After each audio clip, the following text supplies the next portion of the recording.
I'm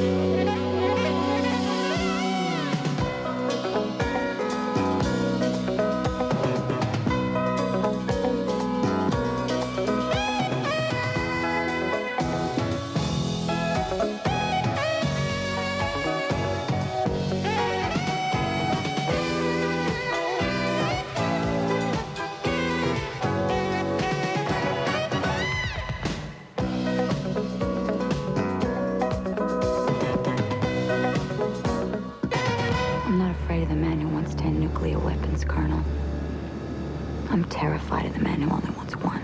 Nuclear weapons have been stolen, and it's up to a White House aide, Nicole Kidman, and a Special Forces Colonel, George Clooney, to get them back again in The Peacemaker, one of 5 new movies we'll be reviewing this week on Siskel and Ebert. I'm Roger Ebert of the Chicago Sun-Times. And I'm Gene Siskel of the Chicago Tribune. Now, the story of The Peacemaker might sound generic, a hunt for terrorists with nuclear warheads, but the direction of this movie is exciting, and I enjoyed looking at familiar situations through a new set of eyes. In The Peacemaker, Nicole Kidman proves to be a credible, brainy presence in an action picture, a high-ranking nuclear physicist in charge of tracking smuggled nuclear weapons. Here we have the satellite imagery.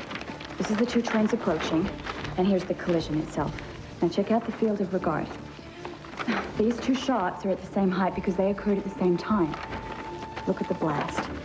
It's 2 degrees higher, after the satellites passed over. Elapsed time between shots? Between the train wreck and the detonation, 4.5 minutes.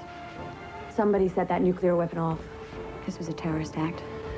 Kidman's partner in tracking the missiles and the terrorists is a military man played by George Clooney. I thought he was really stiff in his last 2 pictures, One Fine Day and Batman and Robin, but here he comes alive, playing a character with guts and a very practical mind. Please, where's the other warhead? Please, bring me up. Listen to me very carefully. You are gonna die unless you tell me where the other warhead is. I don't know. He took it. He's gone. Who? I don't know his name. And here's an example of solid direction by Mimi Leader in her feature filmmaking debut. They've tracked the terrorist to the streets of New York, where he is carrying the missing nuclear weapon in his backpack. This is 4. Target acquired. 300 meters. Not clean. Too many friendlies. 4, this is Leader. Take the shot. It's a trial of the family. Acknowledge. Take the shot. Shoot him, come on. 4, this is Leader. I repeat, take the shot. Take the shot! I don't know how else to say it, but The Peacemaker is exciting. The major performances are first-rate, and the story, though familiar, rushes by, I thought, with uncommon energy. I was entertained, so thumbs up for me on The Peacemaker. Thumbs down for me. I'm not sure how smart she is, since George Clooney walks into her briefing, corrects her, interrupts her, and interprets the material in a totally different way. I mean, at one point she says, give me a man who knows how to take orders, and then she takes orders from him for the rest of the movie. She can't do it alone. Another thing, you use the word familiar 2 or 3 times and generic once, and I think you're putting your finger on something. This movie is not original. This is the first production of DreamWorks. Yeah. It seems to me they could have tried a little harder to give us a 3rd act that was original instead of once more the countdown, running against the clock, the ticking red digital readout. I mean, we have seen that already this summer in 4 other movies, and we know exactly what's going to happen. Did you like any of those 4? I did like some of them better than this one. Okay, yes, I did. Yes. Then it isn't. However, I also gave thumbs down to Air Force One, you may recall. But my point in asking that question is, there's an extra edge in your review because you don't. It doesn't mean that because it has a ticking clock that it's necessarily bad, although I sighed when I saw that too. Yeah. The point is, and I've seen it with other reviews of this picture, frankly, this DreamWorks, the Spielberg, Geffen, Katzenberg trio that everyone has high hopes for or whatever, or is envious of, whatever. Yeah, well, I couldn't have more regard for the three of them. But I am possibly. finding that there's an extra edge in these reviews. Okay, well, I'll give you the edge. Yeah. They should have come up with a better movie than a routine formula summer thriller. It is not routine because it is so well directed. This woman in that chase scene on the streets of New York and in the hijacking sequence of the nuclear weapons really shows her stuff. And she gets a real good. She gets a really good performance out of George Clooney when no one else could have done it before on the big screen. Okay, next movie, and our next movie is Soul Food, a warm-hearted story about a big African-American family in Chicago and the competition between 3 sisters and the way traditions get passed down through the years. The movie stars Vanessa L. Williams, Vivica A. Fox, and Nia Long as 3 daughters of a matriarch, played wonderfully by Irma P. Hall, who presides every Sunday over a soul food dinner at which family issues get discussed and sometimes argued over. Now, I'm going to tell you something. One finger pointing the blame don't make no impact, but you ball up all them fingers into a mighty fist, and you can strike a mighty blow. Now, this family got to be that fist. There's a side story involving each of the sisters. Williams plays the most successful member of the family, a lawyer married to another lawyer played by Michael Beach. But his heart isn't in the law. He'd rather pursue his music career. You work for a great firm with a great reputation. You could make twice the amount of money if you spent more time on your job and quit this music crap. If I want to take $5,000 of my money out of the bank, I'll do it. Only $31,132 are yours. The sister played by Nia Long runs a beauty shop and is newly married to a man with a criminal record, played here by Mekhi Phifer. So now the only thing is I got to find a way to explain this to Bird. What? She's high maintenance. I don't want to make it seem like I'm living off of her. No. You don't want to tell her, man. Why not? Because you ain't got a job. Nah, you don't want to tell a woman. A black woman. Especially a black woman. You ain't got a J-O-B. Nia Long shares with the middle sister, played by Vivica A. Fox, how much she admires her. Shoot, all I got is a husband and some kids. Mama always said that you were the strongest one in the family. I just want to say thank you for always supporting me. You my sister, girl. The acting is strong by all the members of the ensemble, but I'd like to put in a special word for Irma P. Hall, who in several movies recently, including A Family Thing and Nothing to Lose, has emerged with a strong personality and real screen charisma. Soul Food is a comedy with some serious undertones and a lot of heart, and I liked it. I liked it too, and I hope this comes across as a compliment. This shows almost how easy it is to make a good movie. Do you know what I'm saying? It's not that complicated. These roles are written well. Yeah. They relate to reality. You know my old test of, would it be more interesting to have people talk at lunch or do the script? In this case, probably roughly the same, because they're both about life as lived. Look at this simple little picture. Yeah, because the plot points are things that could come up in an ordinary life. Yes. There could be a woman who is more successful and has kind of drifted away from the family. There always is. There could be somebody with an unhappy marriage. There could be the cousin who comes back from California, knows everybody money, and that's enough. You don't have to then put in some kind of a mystery or some kind of an artificial You don't have to have a comic car crash. Absolutely. Or whatever they feel they have to jack up a movie with. This is a good motion picture. Okay, coming up later, Kevin Kline and Sigourney Weaver in The Ice Storm. You know, I think Elena might suspect something. And coming up next, Anthony Hopkins and Alec Baldwin are stranded and being tracked by a very determined bear in The Edge.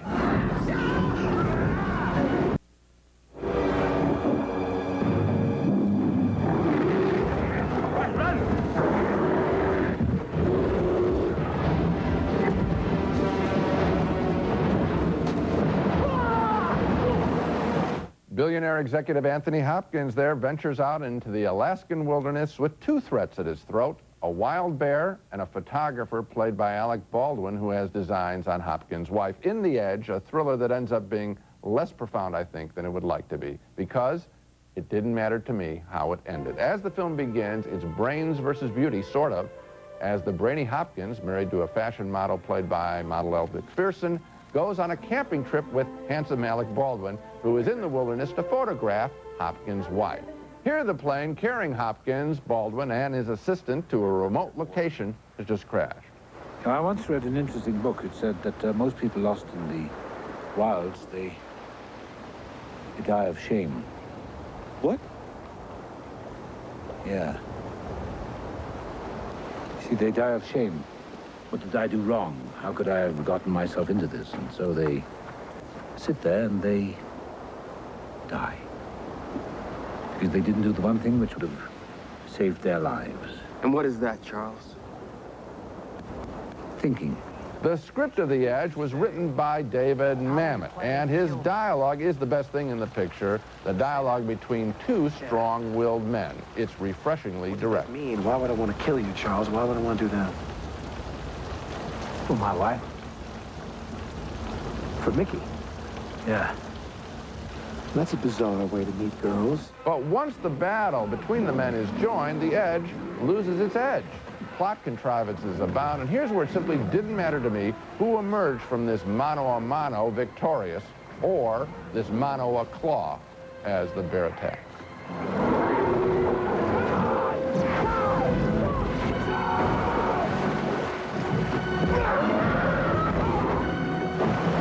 Hopkins' performance is buttoned up and solid. Baldwin's character, however, meant nothing to me. All that mattered was the occasional smart line of dialogue from David Mamet's script. But I'm afraid it's in service of a story that is a little more than a coin flip between life and death. Well, of course, a coin flip would be an image that Mamet would be very familiar with, and I'm surprised that you don't think he should have written this material, because you said it isn't very profound. It's not supposed to be profound. This is a very low-key, witty satire in which what Mamet is doing with this dialogue, he starts right out at the beginning by telling you something where Hopkins says to Baldwin, the reason people die in the wilderness is out of shame, embarrassment, because they don't want to admit how stupid they are. And the smartest man will survive. Now, the whole movie is about who is smarter, and that's interesting because in killing the bear, for example, they use intelligence.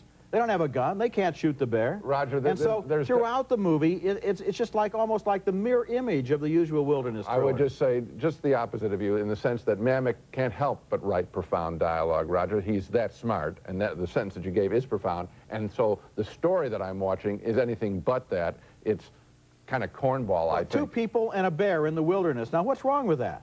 What's wrong with that if the people are interesting and if the bear is interesting? The bear wasn't interesting, number one. Oh, I was interested in the bear. It's a real toss-up. Especially when it was chasing them. It's a toss-up, good, as opposed to hibernating. It's a real toss-up between who's more interesting, Baldwin or the bear. That's just a cheap one. It isn't. It's intended to be cheap because he is boring. Okay, well, it was cheap, so you succeeded. When we come back, a tragicomic look at life in suburban Connecticut, starring Kevin Kline and Sigourney Weaver. I have a husband.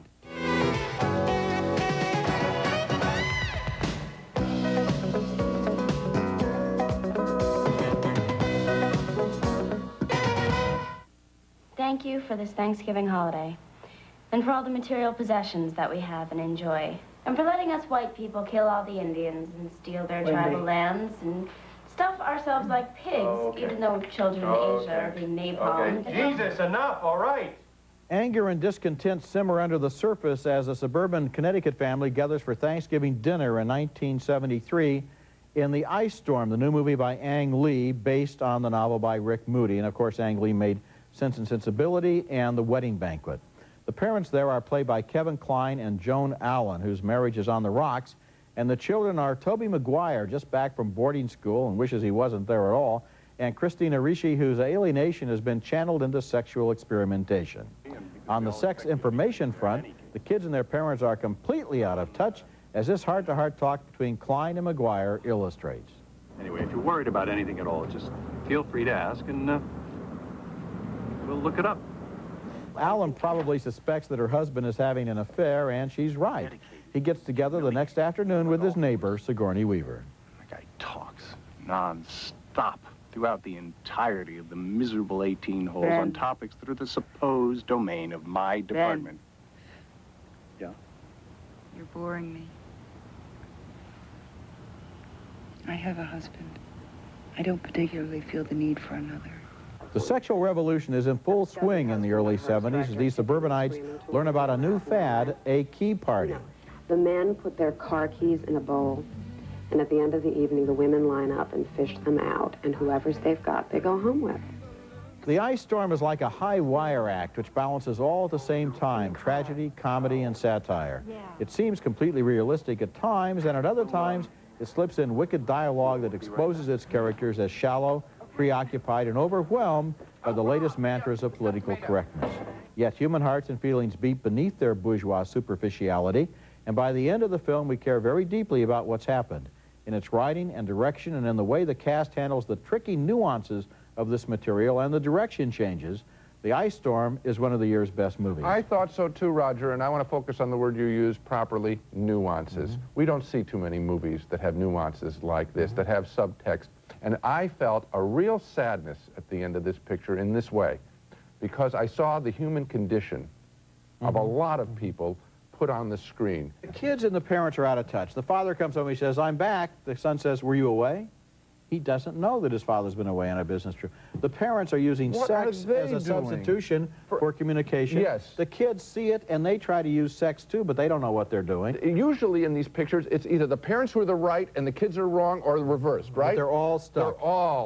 They're all stuck. This is a wonderful film. I hope that this is an Academy Award nominee. Well, I think it deserves to be. You know what? It's going to need a lot of push because the title and the subject matter, the sophistication of it, don't recommend themselves to a 30-second ad. Yeah. They don't. But this is, and that's another compliment to the picture. I hope people find it. Aidan Quinn stars in a dual role as the world's most dangerous terrorist and the Navy officer who agrees to impersonate him in The Assignment, coming up next.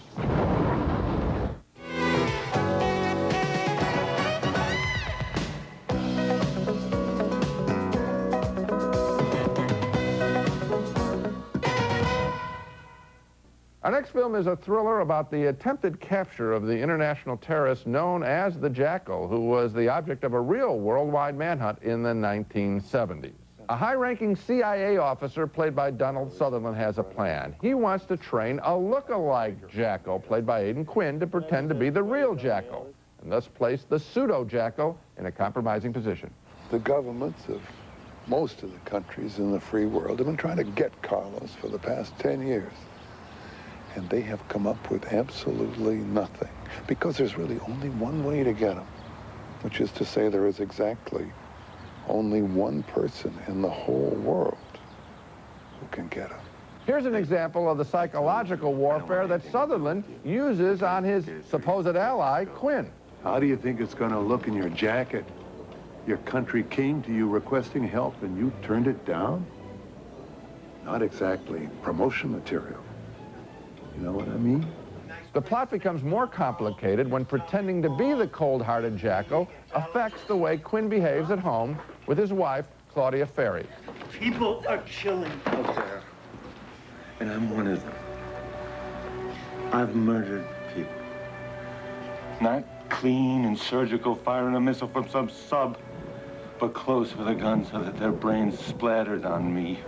Well, again, in my opinion, as I felt with The Edge, it really didn't matter to me how The Assignment ended. Here is another screenplay, I think, lacking a real soul. It's just mindless action and therefore a disappointment for me. And by the way, does anybody really think The Assignment is a good title for an action picture? Well, Gene, I cared a lot how it ended, and as a matter of fact, this movie has a third act, and it continues to develop mystery and intrigue and character stuff right up to the end. This is the smartest of the three thrillers on this show, and it's the best of the three thrillers on this show. And if you didn't care how this ended or The Edge ended, why did you care how The Peacemaker ended, since you knew how it was going to end, since the odds are that Manhattan isn't going to be destroyed by a nuclear bomb? Because, again, the direction. Here I thought that, yes, they are trying something. You're correct in this This is a really, really well-directed film. How about just the opening titles? They were astonishing by this director from Montreal. You mentioned the last act, and that's where I thought it was confused, actually. Oh, no, it isn't confused. It's confusing. That's different, because what happens at the end is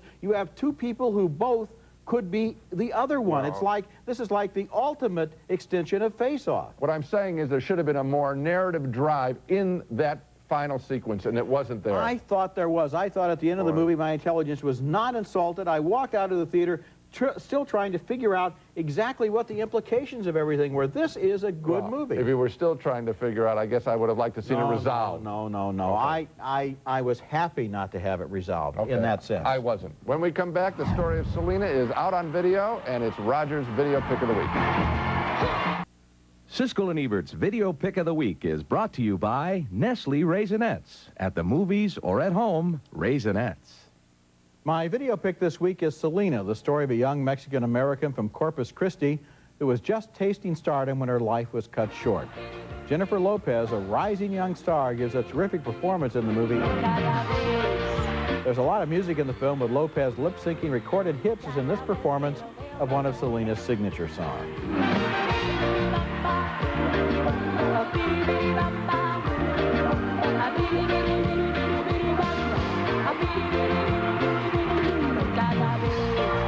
Selena, my video pick of the week. Now let's take another look at the movies we reviewed on this show. A split decision on The Peacemaker with George Clooney and Nicole Kidman. Gene thought it was a very well-directed thriller, but I thought the characters were shallow and the ending reworked tired old cliches. 2 thumbs up for the big-hearted family drama Soul Food and for its strong ensemble acting. A split decision on The Edge. I like the wit and irony of David Mamet's screenplay, but Gene was left cold by the Alec Baldwin character. 2 big thumbs up for The Ice Storm with its comedy, drama, and satire. We both think it's one of the best films of the year and definite Oscar material. Finally, a split vote on The Assignment starring Aidan Quinn and Donald Sutherland. I enjoyed it as a smart and absorbing thriller, but Gene was underwhelmed. Remember, you can check our votes and hear our reviews of recent movies at our website. The address is Siskel-Ebert.com, and that's it for this week. Next week, we'll be back with reviews of more new movies, including U-Turn, Oliver Stone's darkly comic thriller, also Kiss the Girls, with Morgan Freeman and Ashley Judd on the trail of a serial killer. That's next week. Until then, the balcony is closed. Our Honey Peanut Balanced Nutrition Bar is stirring up a lot of attention these days. This all-natural snack satisfies hunger for hours in a variety of delicious flavors you won't soon forget. The Game of Knowledge, the fun and educational game with 2 levels of questions that challenge kids and parents in 6 exciting categories. The Game of Knowledge from University Games. If you're a homeowner looking to consolidate bills, call First Plus. You'll get an answer on your loan before you hang up. Call 1-800-510-PLUS. Now you can lower your cholesterol without drugs with Colestin Dietary Supplement, the natural way to healthy cholesterol and a healthier you.